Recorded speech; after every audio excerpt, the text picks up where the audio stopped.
Hello, everybody, and good day to you all. Today, I am talking about Motherland, Fort Salem, season number 1. Season number 3, episode number 1, and episode number 2. Episode number 1 is Homos Cantus, and episode number 2 is The Price of Work. And both episodes are directed by Amanda Tapping. In this episode, we got the main crew. We got Raleigh, we got Abigail, we got Tali on the run with the rest of the spree, and they are hiding out because they've been Abigail did kill the girl because she had no choice. She was affected by this thing that's going to kill every single witch, and the only way they can distract her from her, so the only way they can stop her from killing her.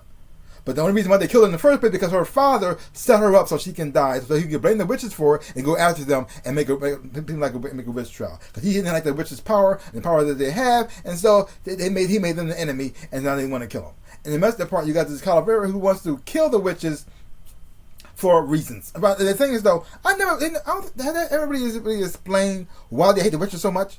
Because the witches are part of the military who helped out so many people. And the way the show starts out, it shows how people respect them and look up to them just like they do soldiers here.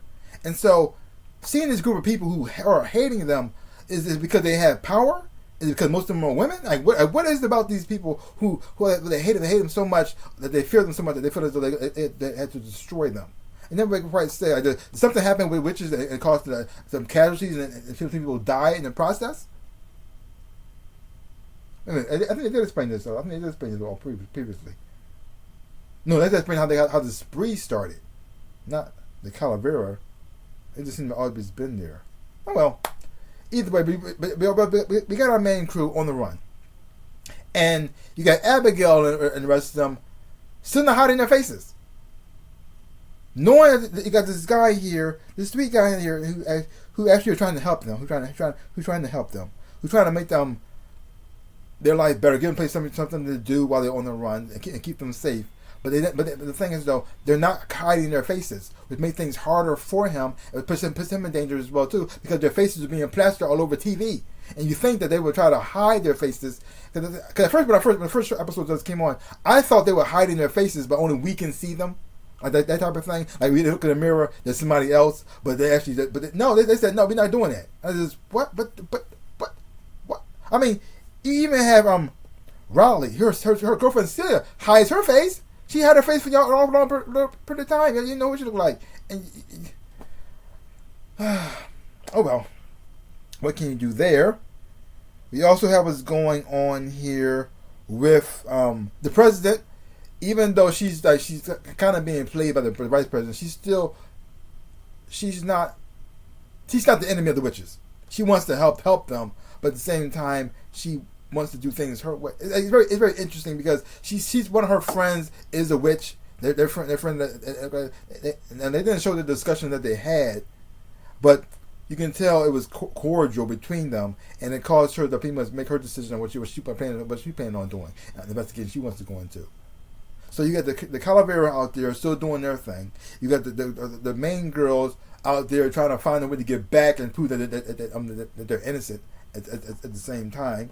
You got Abigail's mom, and she's fully in charge of what's going on, and she had her own investigation as well, but also trying to keep things going the way how it's supposed to be, and keep up a front that everything's going well there. Even though they know that they're being attacked, and they lost a lot of witches along the way. We also have what's going on with the